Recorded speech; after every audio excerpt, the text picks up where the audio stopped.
When someone has a shoulder dislocation event, there's really very little threshold.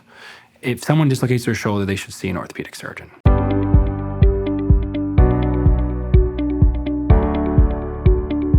Shoulder instability is when you have an injury to the inside of the shoulder joint that causes it to be loose. So you have the golf tee and you have the humerus, which is the ball portion, and then surrounding that's a nice cup or bumper called the labrum. Usually when you get a tear of the labrum or a stretching of the capsule, that's the soft tissue portion, the shoulder will slip out and dislocate. Sometimes even when the bone of the socket or part of the golf tee breaks off as well, or starts to wear off from dislocations, that can also cause that problem. And so this is the main reason why you get shoulder instability when you have an injury to these pieces of the anatomy in the shoulder. When people have shoulder instability, there can be various types. The most common one we think of is an acute injury. So a football player falls down, injures their shoulder, and their shoulder pops out. Usually it's not a surprise to people. Once it actually happens, they know what's happening. Sometimes it comes back in and they're lucky, or sometimes they have to go to the emergency room and have it put back in. And that's one flavor.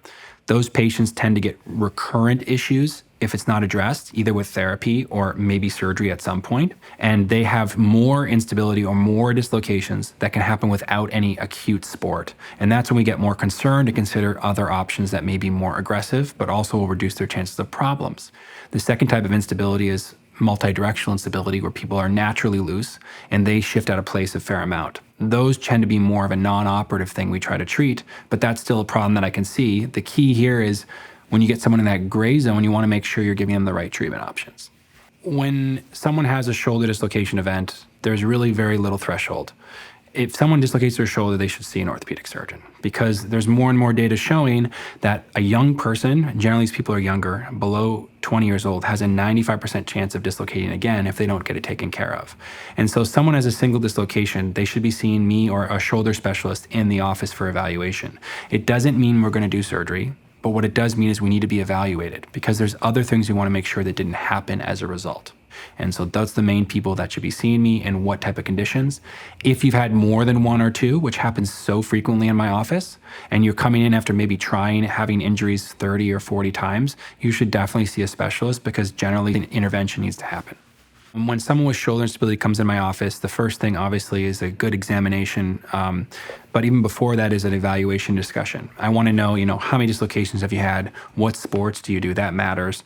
What, at your previous or current activity level is in previous surgeries. All of those things we try to find out and get information before I do the examination. When I do the examination, it kind of varies between the patient. If you've just had a shoulder dislocation, I'm not going to go around and do a very aggressive exam, because I don't want to have a repeat dislocation in the office. But for the most times, patients have recovered from their injuries and they're coming to my office. And again, I do know the different techniques to prevent that from happening. And we'll test your shoulder. We'll do a lot of examinations to find out how unstable your shoulder is, if there's other associated injuries, such as a nerve injury or a rotator cuff injury, and finally to find out where the instability is coming from. You can have instability or dislocations out the front, you can have dislocations out the bottom, you can have dislocations out the back, and you want to make sure you diagnose which one, because each one is a different treatment option. In addition, in the office, we've gotten x-rays. So I want to evaluate whether you've lost bone or not from dislocations that have happened, or whether there's some other thing in your anatomy that's different. So those x-rays are really important for me. And surprisingly enough, you want to make sure the shoulder's still located, because every once in a while someone comes in and they weren't properly located, and that's obviously something that needs to be taken care of. If all those things check out and they still are having problems and they're frustrated with how they're doing, we usually get an MRI to evaluate their labrum and other things in their shoulder that we can't see by the x-ray. For treatment options for shoulder instability or shoulder dislocations, we generally try to do non-operative treatment first, especially with first-time dislocators. And generally that treatment includes physical therapy and bracing.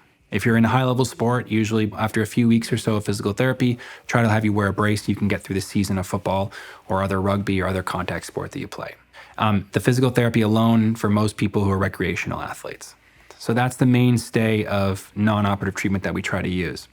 If you can't do those things, then we start talking about surgical options. The gamut is quite broad, and I'll try to summarize it again, because this is one of my main focuses and something that I really enjoy helping people with. The first step is usually arthroscopic. So what we do is, if most of the time these patients have torn their labrum, and we'll offer them an arthroscopic procedure, which means multiple small poke holes. We go in there and we repair the labrum back up to the socket, or that golf tee, which we talked about earlier, through minimally invasive incisions and small little sutures. That's usually very effective. But in some cases, that's not enough. As we've mentioned before, I see a number of revision patients. These revisions usually come with, I've already tried that and it didn't work. So we have to think about other things, fancy words such as remplissage. And what that means is basically sometimes if they dislocate, they make a dent in the back of their head. And what I can do arthroscopically is put a piece of tissue in there to reduce them from dislocating their shoulders. And that adds a little more effectiveness, but is also an arthroscopic procedure. Then we may take it a step further and say, wow, those things might not work for you. You've actually lost part of your golf tee. And that's when we start talking about bony procedures. I specialize in this area because it's a little bit more complex, and some of my open shoulder training has added my ability to do these procedures. There's a number of different ways to do this, but we'll take a piece of the bone called the coracoid, and we put it on the front, and we can place 2 screws in there or suture, etc., and that will actually rebuild that socket so you don't dislocate anymore. That's an extremely effective procedure. It's generally not our first-line treatment, but it's an extremely effective procedure with very good results if done by the proper people. Another option is we can take a piece of cadaver ankle bone and put it at the front of the shoulder.